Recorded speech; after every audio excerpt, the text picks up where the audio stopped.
पुणे शहरातील सिंहगड रोड परिसरातल्या एकता नगरीत सध्या मी आहे आणि या नगरीत काही प्रमाणात पूरस्थिती निर्माण झाली आहे आणि याच पूरस्थितीचा जो आढावा आहे तो आपण एरियल व्ह्यूने घेणार आहोत। आपण जर बघितलं तर सकाळपासनं 35,000 क्युसेकनं या नदीपात्रात खडकवासला धरणातनं पाण्याचा विसर्ग होत होता आणि 11 नंतर मात्र 40,000 क्युसेकनं या पाण्याचा विसर्ग वाढवला आणि त्यानंतर या एकता नगरीत आहे सिंहगड रोडवरच्या एकता नगरीत मोठ्या प्रमाणात पाणी शिरायला सुरुवात झाली आहे। काल संध्याकाळी ज्यावेळी 35,000 क्युसेकनं पाणी विसर्ग सोडण्यात आला होता त्यावेळी या सगळ्या ज्या सोसायटीज आहे यांच्या पार्किंगमध्ये पाणी शिरलं होतं आणि त्यावेळी सगळ्या महापालिकेच्या ज्या अधिकारी आहेत कर्मचारी आहेत त्यांच्याकडनं या सगळ्या नागरिकांना बाहेर पडण्याचं आवाहन करण्यात आलं होतं। त्यांना सुरक्षित स्थळी हलवण्यासाठी महापालिका आणि बाकी जे अग्निशमन दलाचे जवान आहेत ते तैनात होते।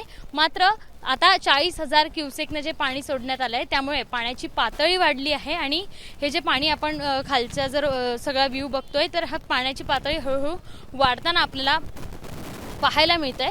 हे एवढंच नाही तर हे सगळे जे घरं आहेत ते ब्लू लाईन मध्ये बांधण्यात आले आहे आणि नदीपात्राच्या लगत हे घरं असल्यामुळे या ठिकाणी मागच्या वर्षी असू देत या वर्षी किंवा याच्या आधी म्हणजे 2017 मध्ये 11 मध्ये मोठ्या प्रमाणात पूरस्थिती निर्माण झाली होती। आपण समोर जर बघितलं तर कर्वेनगरचा हा अपोजिटचा जो परिसर आहे तो कर्वेनगरचा आहे आणि तिथे मोठ्या प्रमाणात अतिक्रमण वाढवण्यात आलं आहे।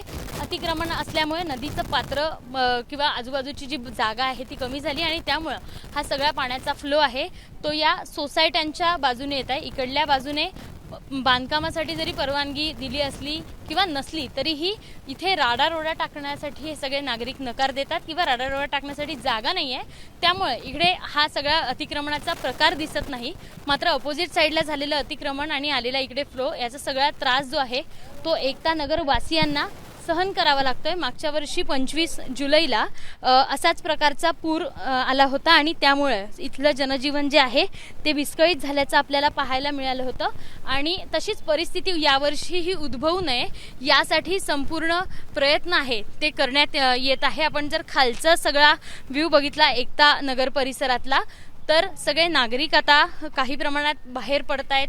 महापालिकेच्या ज्या आव्हान आहेत त्याला दाद देताना दिसत आहेत आणि एवढंच नाही तर सुरक्षित स्थळी जाताना देखील दिसत आहेत महापालिकेचे कर्मचारी महापालिकेचे अधिकारी आणि सोबतच अग्निशमन दलाच्या गाड्या असू देत किंवा हे लाल बॅरिगेटिंग्स लावणार जे महापालिकेनं नवीन कॉन्ट्रॅक्ट घेतला आहे त्याची देखील प्रायोगिक तत्वावर टेस्टिंग या ठिकाणी करण्यात येते आहे।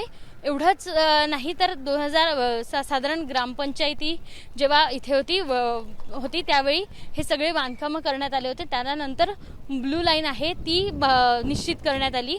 मात्र हे सगळे घरं आता ब्लू लाईनमध्ये येत आहेत। मागच्या वर्षी पूर परिस्थिती आली होती आणि याही वर्षी काहीशी तशीच परिस्थिती आपल्याला या ठिकाणी पाहायला मिळतात। आपण जर बघितलं तर सगळ्या पाण्याचा फ्लो आहे तो मोठ्या प्रमाणात वाढला आहे आणि हा सगळा एरियल व्ह्यू आहे तो दाखवण्याचा एबीपी माझातर्फे एकता नगरीचा असू देत किंवा पुणे शहरातल्या सिंहगड रोडचा दाखवण्याचा प्रयत्न आम्ही केला। कॅमेरामन राजेश बिडकर सह शिवानी पांढरे एबीपी माझा पुणे। एबीपी माझा उघडा डोळे बघा नीट।